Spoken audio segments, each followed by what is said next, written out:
Olá, pessoal.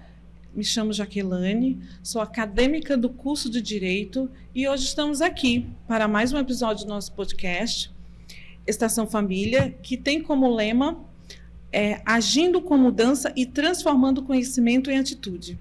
Aproveitando, gostaria de convidá-los para acompanhar nossos trabalhos também nas redes sociais. Olá, pessoal, sejam bem-vindos ao podcast Estação Família. Eu sou Almida, acadêmica do curso de Direito, e hoje vamos abordar um tema muito importante, a perda do poder familiar. Para conversar sobre isso, essa temática tão considerável, temos a ilustre presença do nosso professor Alessandro Mendes. Alessandro Mendes é doutorando em Ciências Jurídicas, mestre em Direito e Gestão de Conflito, especialista em Direito, advogado, licenciado em História, mediador de conflitos e professor universitário das faculdades Estácio e Cesvale. Nesse momento, professor, faça sua apresentação. Bem, é uma alegria muito grande estar aqui. Seja bem-vindo ao nosso podcast, é com muita honra. Com muita alegria que me sinto bastante lisonjeado em estar sendo convidado a fazer parte desse podcast e principalmente pela a forma do nascimento dele, a construção, como ele, na verdade, nasceu, como ele está sendo construído, como as entrevistas, os trabalhos, como nós estamos encaminhando todas essas discussões hoje. Sem sombra de dúvida, uma das instituições, apesar desse termo instituição, a gente está querendo se afastar um pouco, de chamar de família, de instituição, mas no seu nascimento, ela era tratada como uma instituição. E aí, dentre essas perspectivas, a gente tem, sem sombra de dúvida, uma das coisas mais relevantes para a nossa sociedade, que é exatamente a entidade familiar, né? E os vários tipos de família. Então, eu acho que esse bate-papo hoje vai ser bastante proveitoso, muita novidade, muita coisa para discutirmos, e será um prazer estar aqui com vocês. E só vai ter a somar, né? Temos milhões de conhecimento, é um assunto que você pode passar dias e dias e vai ter sempre o que falar, né? O poder familiar é um conjunto de deveres e direitos atribuído aos pais para cuidar, proteger e educar os filhos. Mas sabemos que, em algumas situações, em vínculo pode ser interrompido legalmente. Nesse episódio, vamos explorar as causas, consequências e implicações dessa perda. Nosso objetivo é trazer clareza sobre esse tema, discutir as situações em que pode ocorrer e quais são as medidas legais e sociais envolvidas.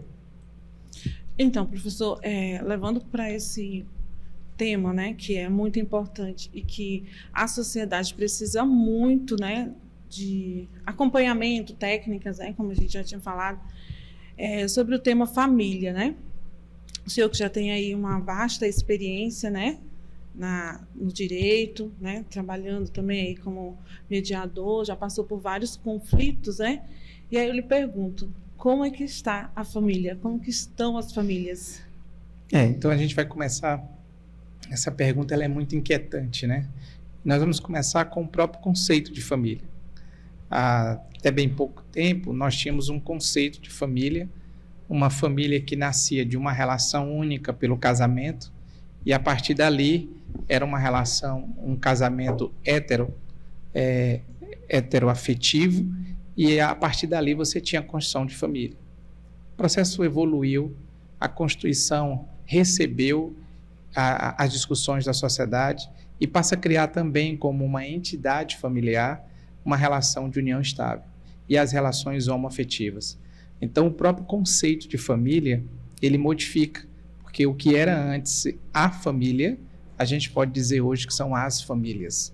Então, por isso que o direito não é mais direito de família, mas é o direito das famílias. Por quê? Por causa dessa entidade familiar, por causa desse novo nascedouro do conceito de família e, acima de tudo, respeitando todas as vontades e o ordenamento jurídico se adequando a um contexto social. Porque, na verdade, o direito, ele entende o comportamento da humanidade. O direito entende as relações sociais. A partir dessas relações sociais, o direito, então, normatiza essas relações que estão acontecendo e as relações que podem vir Então, o direito não podia ficar de fora disso. Sim. Então, as discussões sociológicas, as discussões antropológicas, e elas terminam desaguando ali no direito como uma regulamentação normativa capaz que possa dar segurança nessa relação. O que a gente vai tratar aqui no nosso podcast, que é exatamente essa segurança na relação das relações de família. Então, a gente tem um universo vasto discutido, desde a questão relacional, a questão de convivência, a questão patrimonial. E aí a gente já começa com a pergunta da Almita, que falando, e o poder familiar, né? E o que na verdade é esse poder familiar? Bem, então vamos aqui para ser bem prático, bem didático.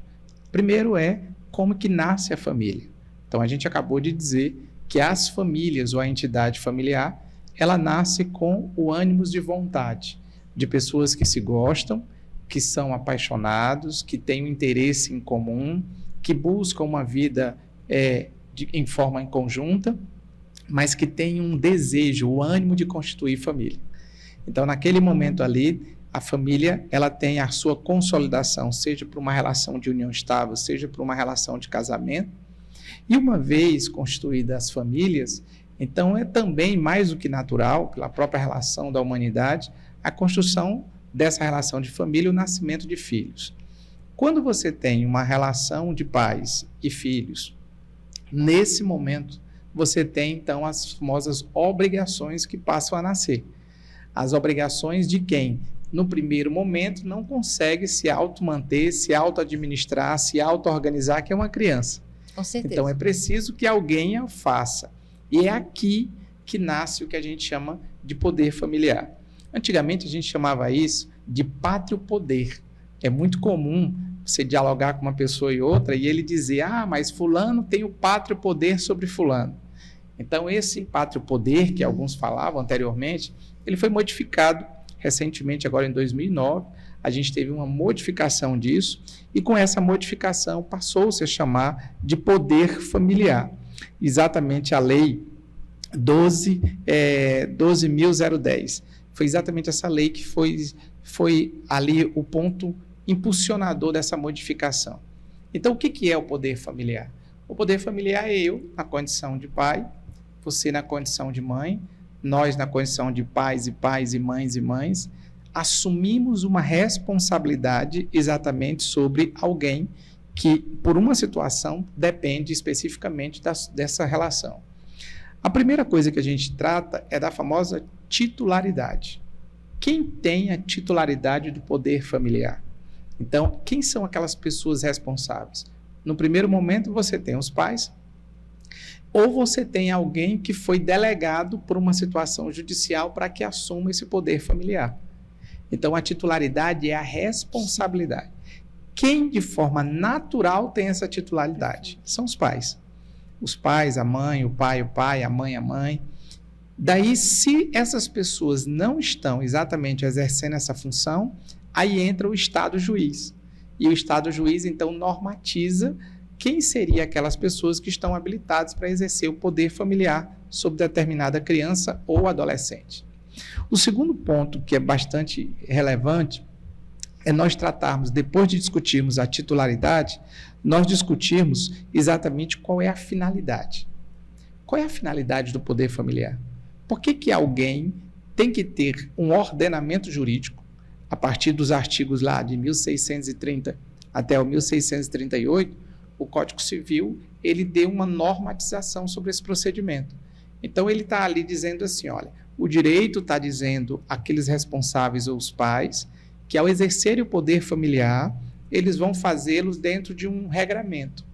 Nesse regramento, existem os princípios básicos de sustentabilidade de um indivíduo, que é exatamente a questão da moradia, a questão da educação, a questão da alimentação, a questão dos vestimentos e a questão do lazer. Então, isso é uma parte do poder familiar, do dever do poder familiar. A segunda parte vai envolver exatamente a questão psicológica, a questão da formação psicológica daquela pessoa que está sendo educada. Porque também é um dever do poder familiar gerar uma estabilidade emocional para aquela pessoa na qual você exerce o poder familiar. E aí, às vezes, a gente discute muito a questão patrimonial, a questão de roupa, a questão de alimentos, a questão de educação, mas a gente esquece que dentro das relações familiares existe um ponto que é crucial, que é a estabilidade emocional. Essa estabilidade emocional, ela desencadeia situações gravíssimas em momentos futuros. Isso. Daí, existem várias correntes dentro da pedagogia, da psicopedagogia, que diz que a formação do indivíduo, ela está muito presente ali, a personalidade, de 0 a 6, 7 anos. Então, imagine aqui que você tem vários deveres na condição do responsável, que é aquele que se auto-intitula, que tem o poder familiar sobre o outro, pai, ou mãe, o pai, ou mãe, né? sobre uma criança, um adolescente, mas assim, não é só a questão patrimonial, não é só a questão material. Nós estamos falando hoje de uma situação muito mais grave, que é exatamente a questão psicossocial. É a partir dessa fase, entre 0, 6, 7 anos, que ali está se constituindo uma relação de personalidade da criança. E nesse momento, qualquer relação de distúrbio gerado por esse que tem o poder familiar, seja por agressão física, psicológica, por agressão material, por agressão moral. Então, tudo isso vai desencadear o quê? Num intervalo não muito distante, que, em regra, termina acontecendo ali nas fases da adolescência. E aí você não entende por que nós temos determinados adolescentes que estão passando por situações... Professor, é só um pequeno relato. É nessa fase de 0 a 6 anos, o senhor falou que a gente constrói a personalidade dos nossos filhos, e é justamente no mundo de hoje, eu acho que a tecnologia talvez tenha atrapalhado um pouco a questão da ausência dos pais. Então, nessa faixa de 0 a 6 anos, é o momento em que os pais deviam estar presentes com os filhos. É um momento importantíssimo, porque no futuro acarreta danos como ansiedade, depressão, que são patologias que, se não for tratadas a tempo, vão se tornar adultos revoltados. Não sei se o senhor concorda comigo nessa... Eu não sou nenhum especialista, não sou psiquiatra e nem pedagogo, mas pela nossa vivência, pelos cursos que a gente tem feito e principalmente pela vivência mesmo, de acompanhar determinadas relações familiares. Então, assim, nós adultos temos uma relação de comportamento e reação a todos os conflitos. Mas muitas vezes nós já temos uma história de convivência com conflitos. Então, imagine, é muito comum eu me deparar em situações de divórcio, em que quando eu faço qualquer tipo de entrevista com a criança ou adolescente, ele pergunta, mas o que vai ser da minha vida? Por que os meus pais estão se separando? Mas como que vai ser? Como que eu vou fazer agora? O que eu vou fazer? Você percebe, principalmente quando é criança, né? Porque o Estatuto da Criança e do Adolescente, ele fez uma separação. De 0 a menor de 12, ele é uma criança. De 12 a menor de 18, ele é um adolescente. Então, nessa fase da criança, o que acontece? Se há um desequilíbrio emocional, e que esse desequilíbrio emocional termina desencadeando uma situação de divórcio, os adultos estão preparados, estão convictos de que não existe mais o amor, ou se existe o amor, mas não tem condição de conviverem juntos. Então, naquele momento, os adultos eles têm plena consciência de que a melhor saída é o divórcio. Porém, aquela pessoa que não entende a magnitude desse conflito, ele simplesmente se depara com o conflito, mas ele não entende as saídas, as soluções para ele. E aí essa criança sofre.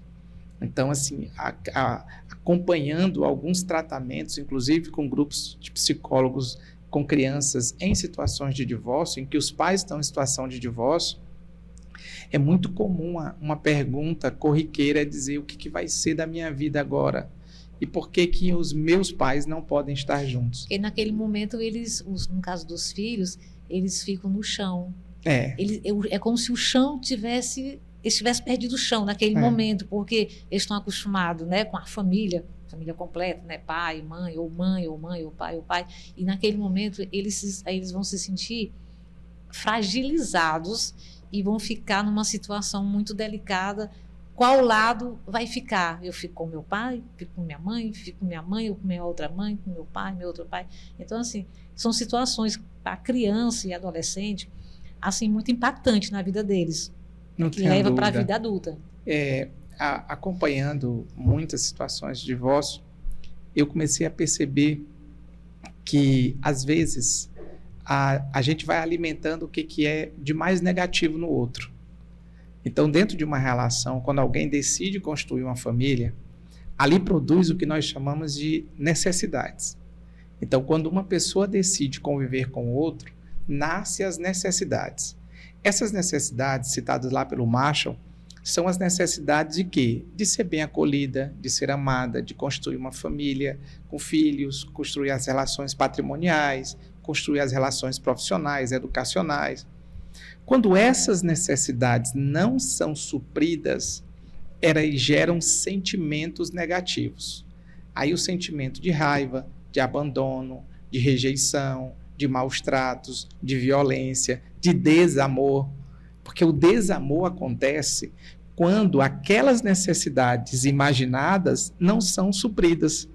Então acontece o que era para gerar o amor, acontece o desamor. E aí, quando a pessoa está com sentimentos negativos por necessidades não supridas, quais são as estratégias? O divórcio. O divórcio não é sentimento. O divórcio são estratégias de sentimentos negativos por necessidades não supridas. Daí, quando eu digo assim, como é que eu posso encontrar uma pessoa e que essa pessoa ela possa compartilhar experiências comigo? Quando essa pessoa decide conviver, construir uma família, aí entra a coisa mais difícil na relação entre as pessoas que querem construir família. É exatamente o momento de conhecer o outro, de início, respeitar, né, o outro, de entender o outro.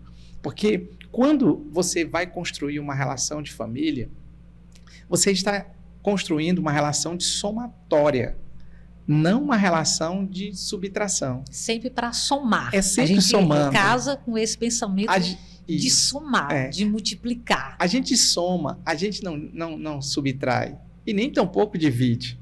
Se eu, na verdade, decido casar com alguém, eu quero somar com essa pessoa que eu escolhi casar. E essa somatória é que vai construir essa entidade familiar. Daí, quando eu digo somatória, eu estou dizendo que eu tenho as minhas características, a minha personalidade, os meus gostos, e a outra pessoa também vem com toda essa gama de individualidade. E o que a gente tem que fazer? A gente precisa respeitar essas intimidades. A gente precisa respeitar essas particularidades. O casamento não é obstrução de sentimento, de personalidade, nem de prazeres. Porque se assim o for, o que acontece? As decepções, as necessidades não supridas, os sentimentos negativos e os divórcios. No caso, tem que ser uma construção. Tem que ser uma construção. De ambos os lados. E como é que nos primeiros momentos, você que está aí aqui nos assistindo no podcast Estação Família, você não pode, esse, na verdade, é mais um dos episódios do podcast, mas são vários. Eu sei que você está aí preocupado com uma coisa. O que eu posso fazer para viver bem com a pessoa que eu escolhi conviver?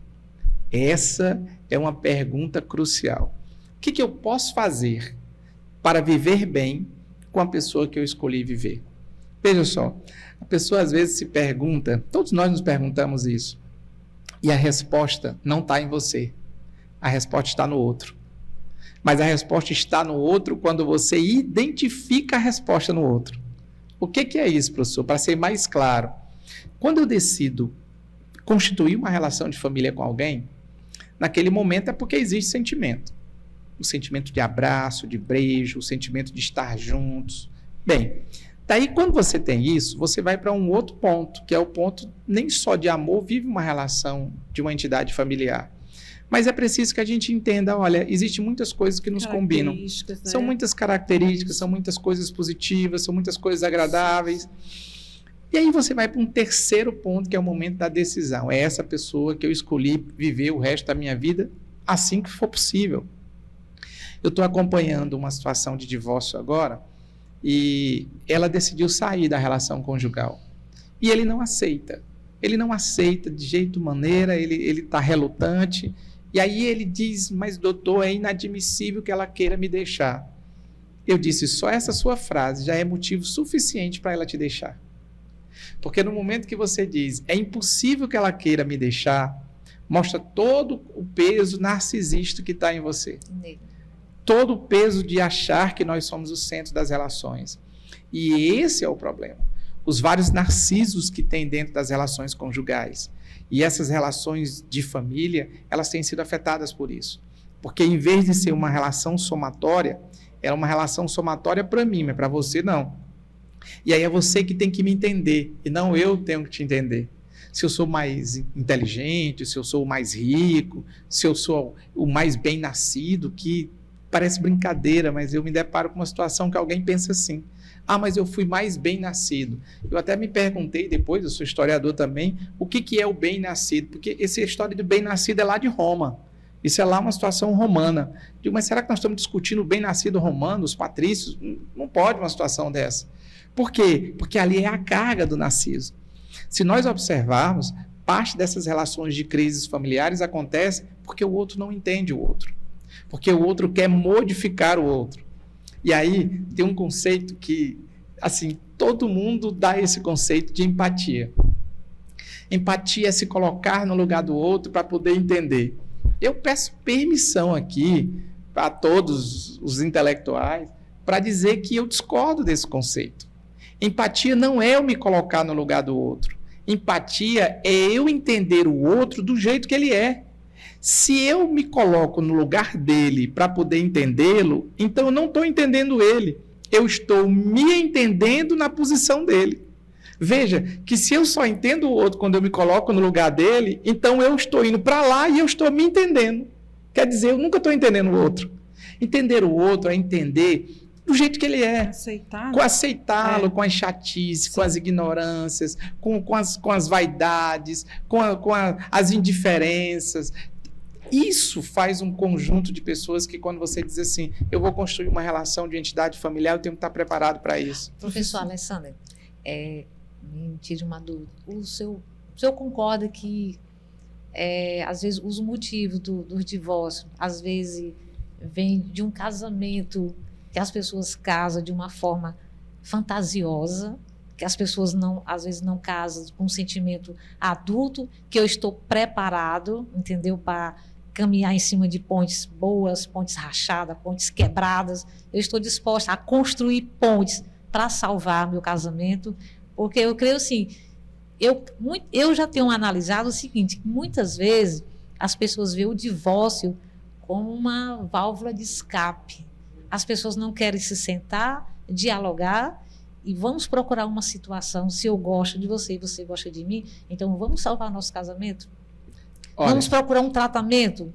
O senhor tem uma longa experiência já em termos de divórcio e eu queria que o senhor respondesse isso para mim. A questão do divórcio, porque assim, eu vejo no mundo atual, na atualidade de hoje, que as pessoas estão se divorciando até por questão de toalha de banho, a questão do deixou o prato em cima da mesa. Mas eu só quero dizer que, numa pesquisa que nós fizemos, uma das coisas que mais irritava o maior número de mulheres era quando o companheiro, ao sair do banho, deixava a toalha sobre a cama.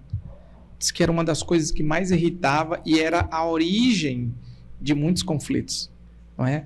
Então, veja que são gestos simples. E um conflito fácil de se resolver. Tecnicamente, um conflito fácil. Um diálogo que os dois, né? Não precisa nem do advogado, né? Olha, pois não.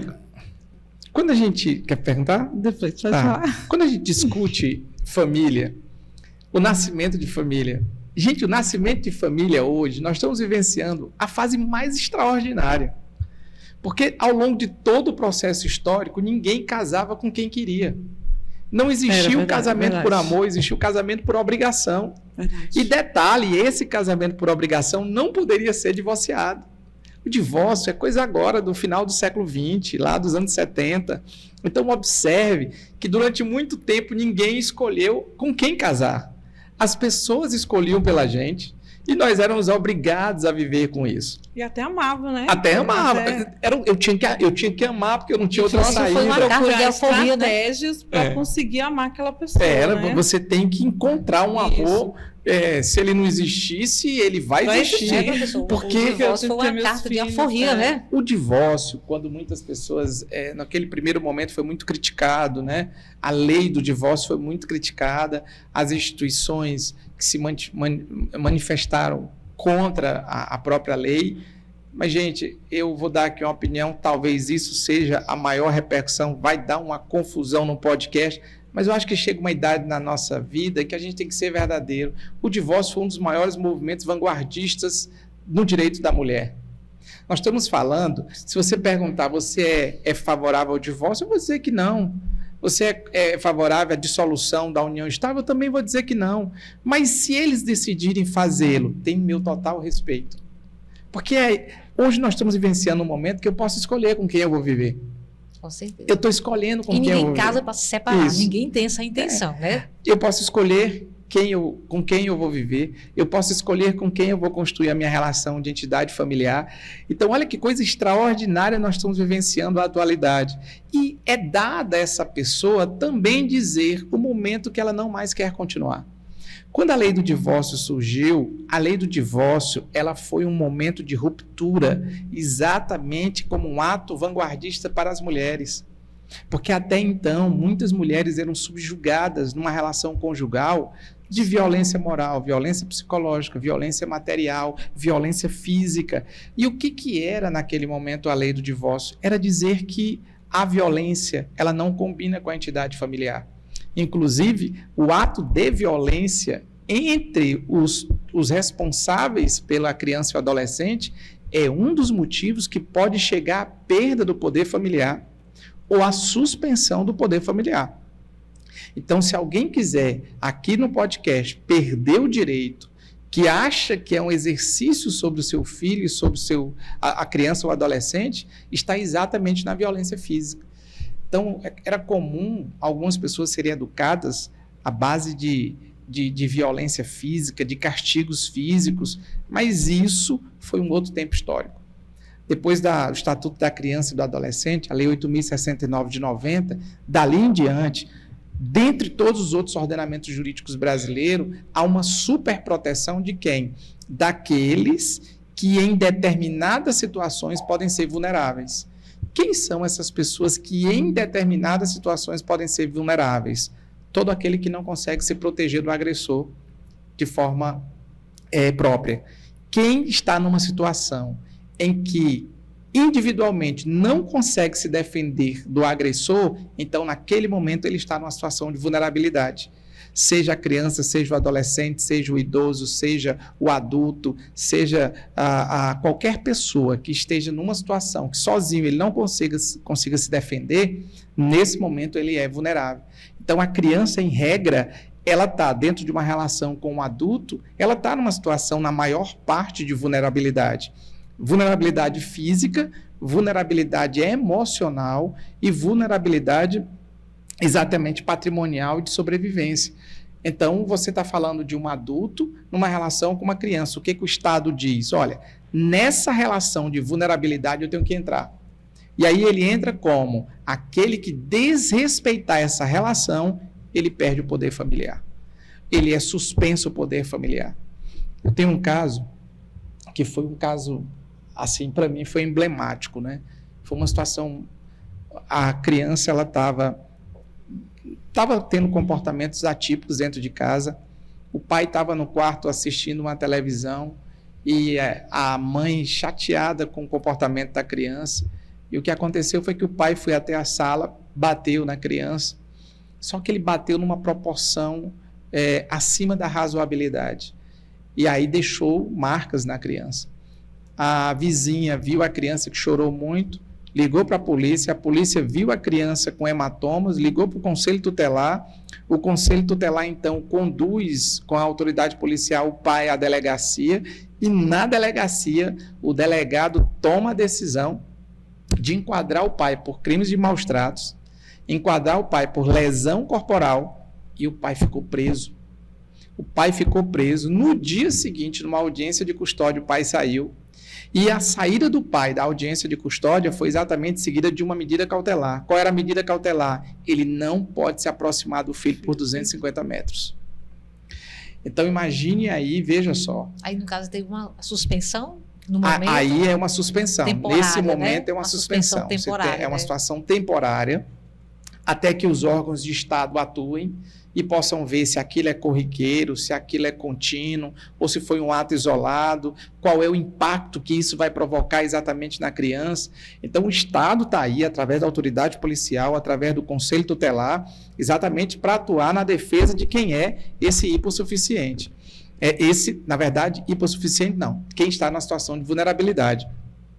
E aí, quando a medida cautelar saiu, que o pai não pôde ter contato com a criança, 3 dias depois, a criança dizia para mim, disse, tio, aí eu entrei no caso, né, para fazer a defesa do pai, me aproximei também da criança, da própria família como um todo, e ele dizia, tio, por que meu pai está viajando e eu estou com vários dias que ele não vem me visitar? A criança, ela não tinha entendido o que estava acontecendo. Era uma criança, com o pai. Ela não tinha noção do que estava acontecendo. Só que a medida cautelar, ela só foi desconstruída. O pai estava viajando, né? A medida cautelar só foi modificada depois de 5 meses. Então, o pai passou 5 meses sem ter o contato com o filho. No dia que houve uma audiência para analisar a medida cautelar, e a juíza analisou, o pai passou por todos os processos, acompanhamento psicossocial, a criança também, até o momento desse encontro. E nesse encontro, quando a juíza disse, olha, nós vamos fazer a modificação da medida cautelar e o senhor vai poder ver a criança sob orientação, e passou outras medidas cautelares que não aquela medida de não ver a criança. E quando eles dois se encontraram, foi uma coisa assim, foi tão emocionante, a coisa foi tão assim anormal, que o pai chora, a representante do Conselho Tutelar chora, eu choro, o advogado e uma chora. senhora que estava limpando ali, ela olhou, parou de varrer e ela também chorou. Porque a criança botava a mão no rosto do pai e dizia, pai, por que você viajou tanto, pai? Por que você demorou tanto? E o pai, assim, arrependidíssimo pela ação que ele tinha feito, aí pediu várias desculpas para a criança, mas por que você está pedindo desculpa para mim? Não, porque o pai viajou e, quer dizer... A inocência da criança, A inocência né? disso. E uma coisa, para esse episódio, me chamou muita atenção, foi o fato de maldade zero na criança. A criança não percebeu. Teve uma hora que, no diálogo entre eles, a criança disse assim, pai, eu tirei uma nota baixa, mas eu vou recuperar. Não viaja mais não. Quer dizer, a própria criança estava achando que o pai estava ausente porque ela tinha tirado uma nota baixa. Então, veja como é delicado demais o estudo de direito das famílias. Aqui, o apoio da psicologia, eu sempre tenho tratado disso, que nós temos que reconhecer as nossas fraquezas. Quando aquelas pessoas que compõem a entidade familiar, eles não estão se entendendo, quando eles não estão se compreendendo, e as agressões, a comunicação está se tornando uma comunicação violenta, a gente precisa do apoio de pessoas especializadas. E aí os grupos que acompanham famílias, os grupos de acompanhamento familiar, o trabalho dos psicólogos são fundamentais nesse momento. Buscar lá na profundidade, né, do problema. Porque se a gente não assim o fizer, o que vai acontecer é que o conflito principal, que a gente chama de conflito epicentro, que é o conflito entre os adultos que decidem constituir a relação familiar. Esse conflito epicentro, ele irradia conflitos episódios aos filhos. Conflitos episódios são micros conflitos. Depois desse conflito do filho, ele está muito maior do que o conflito epicentro, que foi o conflito do pai com aquele que ele escolheu conviver.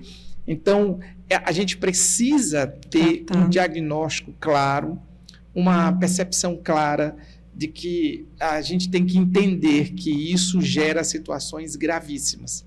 Eu não estou falando só do divórcio, eu estou falando de perturbação emocional de uma criança que, ao longo desse processo, ela vai exatamente sofrer com isso.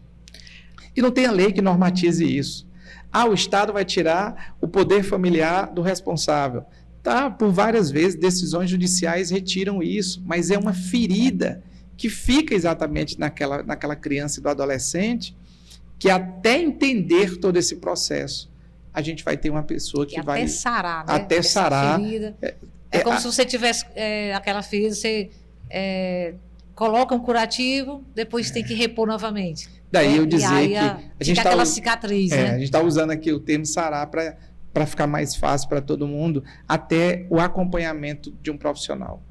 Eu acho que as famílias que passam por esse processo, sem um acompanhamento de um profissional preparado, de um psicólogo, um psiquiatra, um psicanalista, eu acho que isso abre vazantes e essas vazantes depois ficam mais complexas para que sejam solucionadas. Professor, mas o senhor sabe que nas famílias há uma grande resistência, né? Ainda há uma grande resistência quando se trata de procura de profissionais, né? Como psicólogo, psiquiatra, porque as pessoas não têm aquele conceito, né?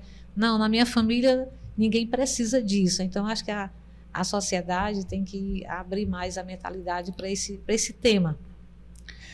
Olha, assim, pelo que a gente percebe ao longo dessa relação, a gente tem quase uma década fazendo relações de mediação em crises, em conflitos familiares.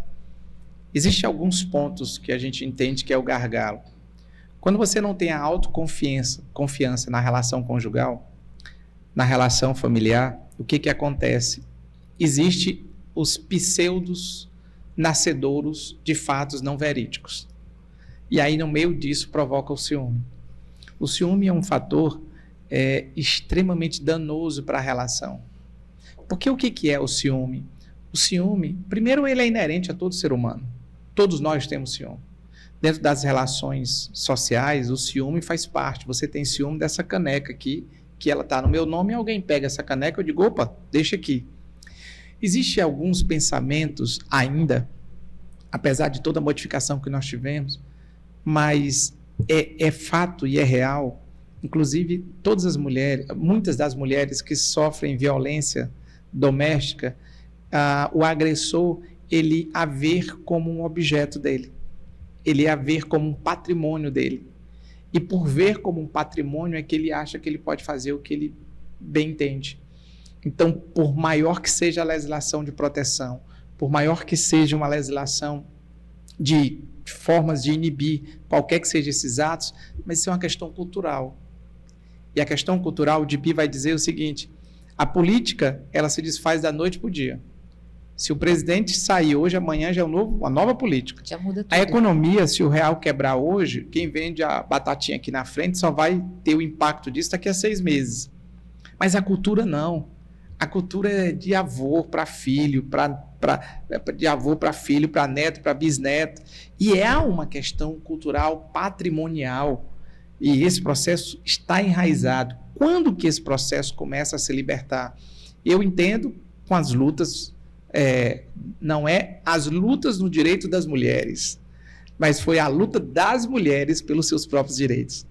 Eu costumo dizer que não foi ninguém que deu essa liberdade às mulheres, mas, na verdade, foram elas que adquiriram esse direito. A independência funcional, a independência profissional, a independência do papel que ela exerce dentro da entidade familiar. E essa independência é que está construindo uma relação de igualdade. E que nem todos aceitam essa relação de igualdade. Não é fácil, é difícil.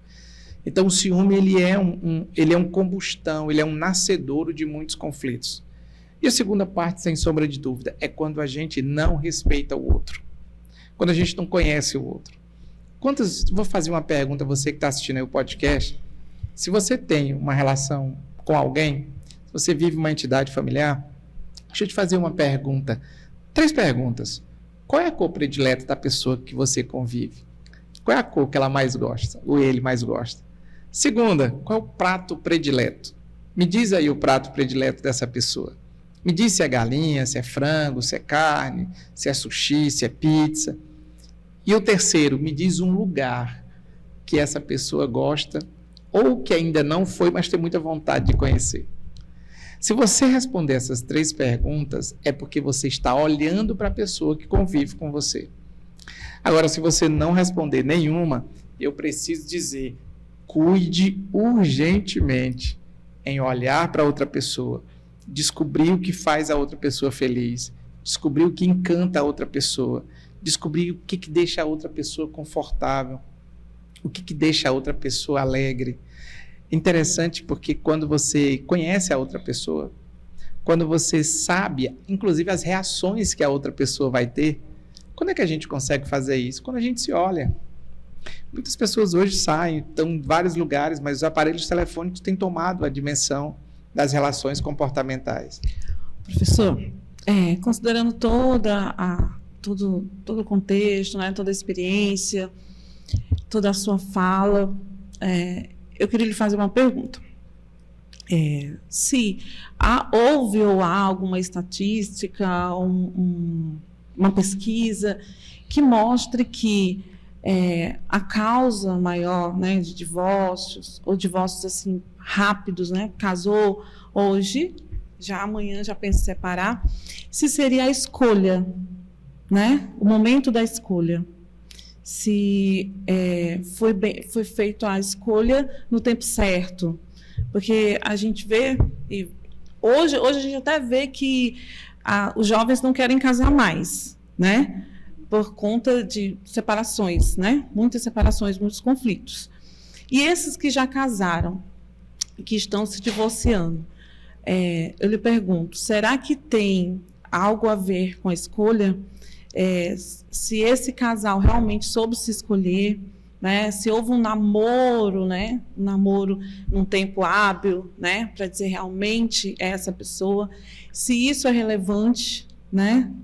Para que não ocorra um divórcio e aí isso não se siga, por exemplo, não contagie ao divórcio e aí a criança já sai com problemas e ela vai buscar na outra pessoa a resolução daquele problema que não foi resolvido no divórcio, porque, infelizmente, tem muitas pessoas, até como ela falou, né, não busca ter esse conhecimento, não busca uma técnica para resolver ali o divórcio, ali o conflito, para que aquela criança não saia com traumas, e ali ela vai colocar traumas em outra pessoa, e aí vai passando de geração em geração, né?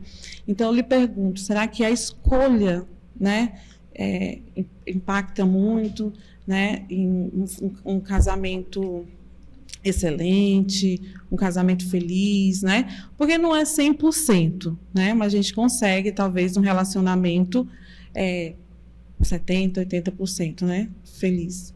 Aí eu lhe faço essa pergunta. Essa pergunta é muito boa, porque quando você... essa pergunta é muito boa, porque quando você diz assim, escolha, e aí você lembra que numa parte do podcast eu falei que exatamente a escolha era o que nós não tínhamos. Nós não tínhamos essa escolha. Sim, sim. E nós passamos a ter essa escolha. Isso. E no momento que a gente passa a ter essa escolha, a escolha veio e acha que a escolha pode, pelo fato de eu poder escolher, eu posso escolher errado, não deu certo. Existe uma coisa nas relações interpessoais e principalmente familiar, é que só a convivência vai dizer. E eu vou dizer que não é só a convivência, é só a maturidade da convivência. Isso. Daí essa maturidade da convivência que vai separar o que é paixão e o que é amor. A paixão é um sentimento caliente, é um sentimento imediato. A paixão, ela é agora. A paixão, ela é momentânea. A paixão é pico. Já o amor é diferenciado. O amor é calmo. O amor é paciente. O amor é benevolente. E o amor, ele é entendível. Daí, só o tempo pode definir o que é paixão e o que é amor. O que a gente sempre tem entendido é que das paixões possam nascer os grandes amores.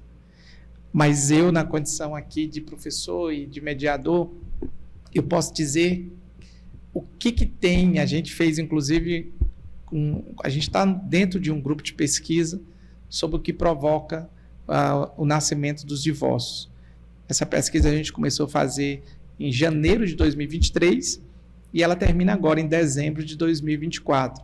São 2 anos de pesquisa que nós estamos entrevistando vários casais Sim, que se divorciaram.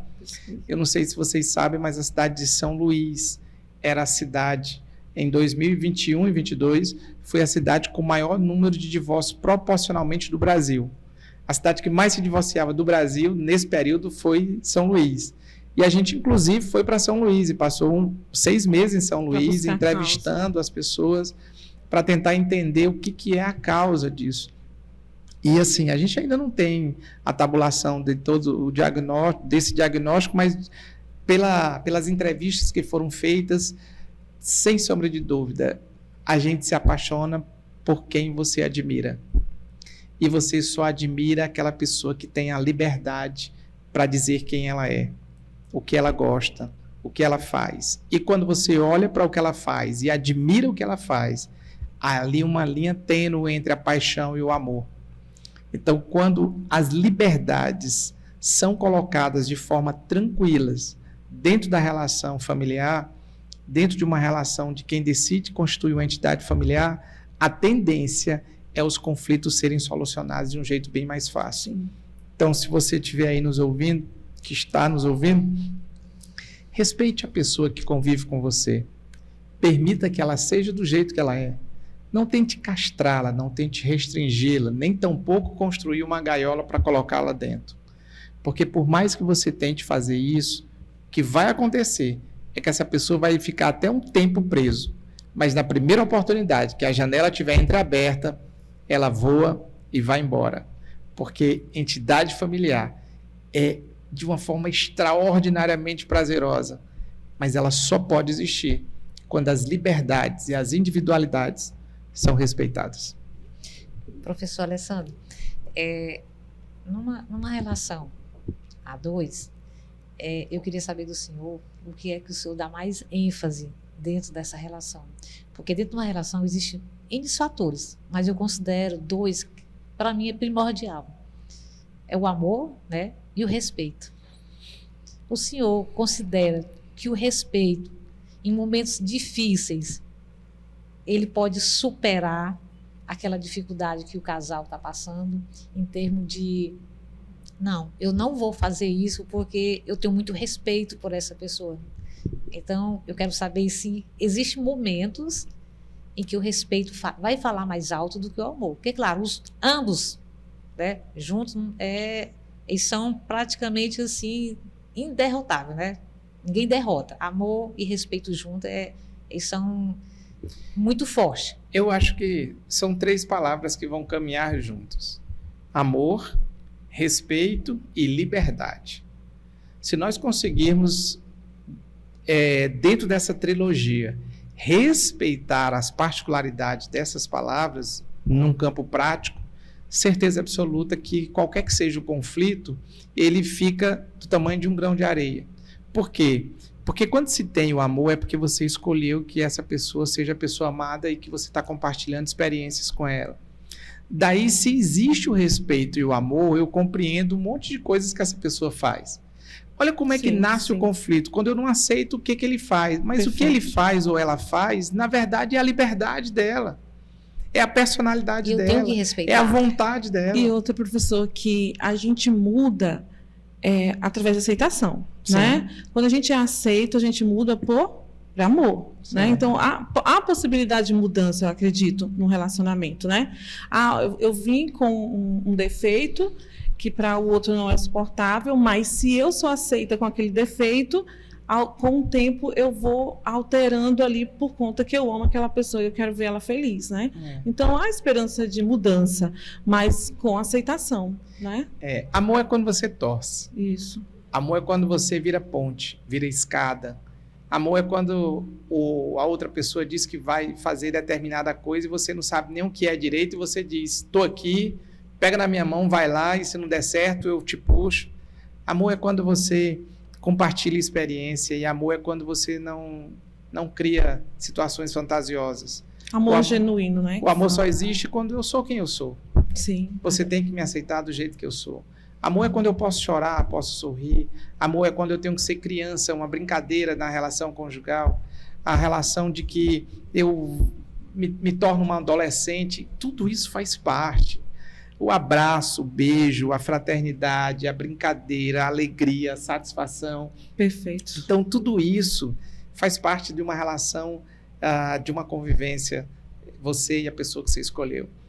Entidade familiar, ela se consolida, e aqui nos últimos minutos eu vou dizer, e termino com uma parte, que lá em 1 Coríntios 13, Sim. ele disse que entre a palavra, entre a liberdade, a dignidade e o amor, o maior deles é o amor. É o amor. E olha só, o amor maior do que a palavra. Isso é fantástico. E quando é que a gente realmente ama? Quando a gente respeita o outro do jeito que ele é. Sim. Professor, não sei se dá tempo, uma última pergunta. A sua opinião, eu queria que você deixasse bem claro, né, para os ouvintes, né, do podcast, qual o conselho que o senhor deixaria, né, para as pessoas, né, tanto para homens, mulheres, para eles evitarem tantos conflitos e evitar tantos divórcios, evitar tanto ódio, né, as pessoas que dizem que se amam, né, e evitar, né, que pai e mãe, né, ambos chegue ao ponto de ter a perda do poder familiar. Olha, eu acho o seguinte, pela nossa experiência, existe uma coisa que eu noto que as relações familiares têm perdido muito e isso tem gerado consequências. O direito ele é muito importante nessa hora. Tudo que é acordado no início, tudo que é claro no início, tudo que é definido abertamente no início tende a não ter problema no futuro. Então, a gente no início tem medo de tudo, tem receio de tudo, a gente se fecha e vai se abrindo aos poucos. Eu acho que a relação, quando decide construir uma entidade familiar, a gente tem que ser muito claro o que você gosta, o que você não Sim. gosta, o que você aceita, o que você não aceita, onde é permitido, onde não é permitido. E aí você normatiza isso. Essa normatização não precisa ser de contrato, né? Dentro da união estável, você tem um contrato de convivência. Para quem vai casar, dependendo do regime, você tem um pacto antinupcial. Mas eu estou falando de um contrato verbal, de uma exposição verbal apresentada entre as pessoas. Quando as pessoas são claras diante disso, tudo fica mais fácil, tudo fica mais acessível. A pessoa já vive o que a gente chama de previsibilidade. A previsibilidade olha, eu não vou fazer isso porque eu sei a consequência disso. Isso é aceitável, isso não é aceitável. Então, a justiça ela dá várias opções, né, para que a pessoa saiba escolher e ainda sabendo escolher, formalizar, né? Não tenha dúvida. Não tenha dúvida. E também a justiça, a gente entende, até mesmo pelas conciliações, antes do divórcio, que é chamado, conversado, que ela não quer o divórcio, né? A justiça não quer que haja divórcio, né? Ela quer que o casamento continue, né? O objetivo hoje de Isso, todas as pessoas direito, que né? trabalham com as relações familiares, o divórcio é um fim, mas às vezes a gente tem que entender que também o divórcio pode ser uma liberdade. Uma liberdade, isso. Algumas situações, o divórcio é dor. Em outras situações, o divórcio é liberdade. Ninguém pode ser obrigado a estar numa relação de convivência quando ela não suporta mais. Perfeito. Então, para esta pessoa, o divórcio é uma liberdade. O que a gente tem que entender e ao mesmo tempo orientar e ao mesmo tempo ter a humildade de perguntar, de se formar e buscar apoio, quando a gente não consegue lidar dentro da relação familiar com algumas ações. Quando a tua reação é um esboço daquilo que tu não queria fazer, mas que tu faz.